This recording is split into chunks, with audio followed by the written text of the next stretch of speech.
হিমাচল প্রদেশের ছবি, যেখানে টানা বৃষ্টিতে হিমাচল প্রদেশের মান্ডি সেখানে বিপর্যস্ত অবস্থা, মৃত 2, নিখোঁজ আরও 2। বৃষ্টির কারণে মান্ডির বেশ কিছু জায়গায় কাদা ধস নেমেছে।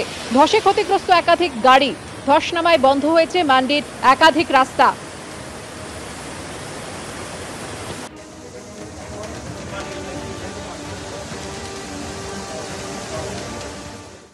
আর একটানা ভারী বৃষ্টির জেরে ফুঁসছে তিস্তা। যোগাযোগ বিচ্ছিন্ন হয়ে গিয়েছে দার্জিলিং কালিম্পং সড়কের 10 নম্বর জাতীয় সড়কের ওপর দিয়ে বইছে তিস্তার জল। বিপদসীমার ওপর দিয়ে বইছে জল। তিস্তা ব্রিজের কাছে কালিম্পং দার্জিলিং সংযোগকারী রাস্তা পুরোপুরি জলের তলায়।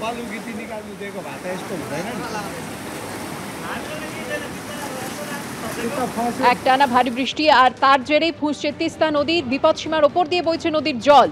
10 নম্বর জাতীয় সড়কের ওপর দিয়ে তিস্তার জল বইছে। যোগাযোগ বিচ্ছিন্ন হয়ে গিয়েছে কালিম্পং দার্জিলিং সড়কে।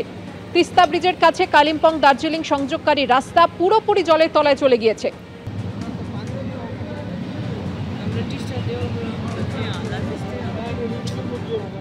ফের নিম্নচাপের ভ্রুকুটি, ফের কলকাতা সহ দক্ষিণবঙ্গে বৃষ্টি। কতদিন চলবে এই বৃষ্টি জানবো। সরাসরি চলে যাব আমাদের প্রতিনিধি আবির দত্তের কাছে।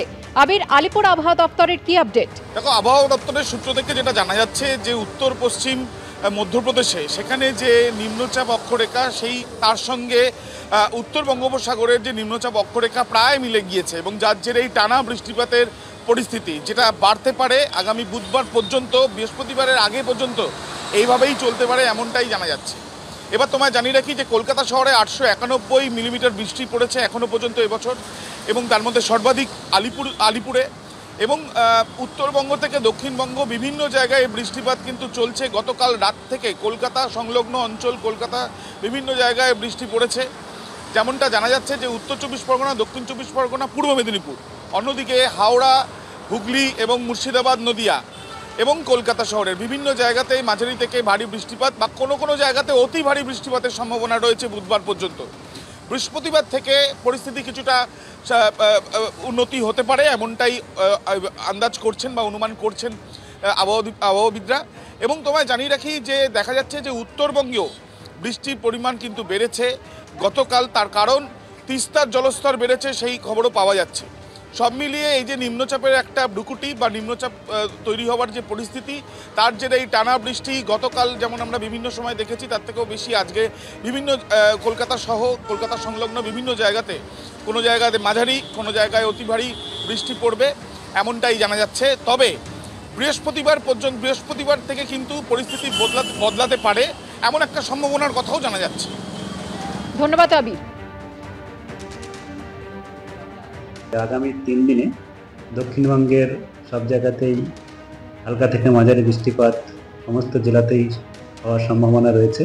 আর ভারী থেকে অতি ভারী বৃষ্টিপাতের সম্ভাবনাও রয়েছে আগামী 24 ঘন্টায়। আর কাল আর পরশু ভারী বৃষ্টিপাতের কয়েকটা জেলায় সম্ভাবনা রয়েছে।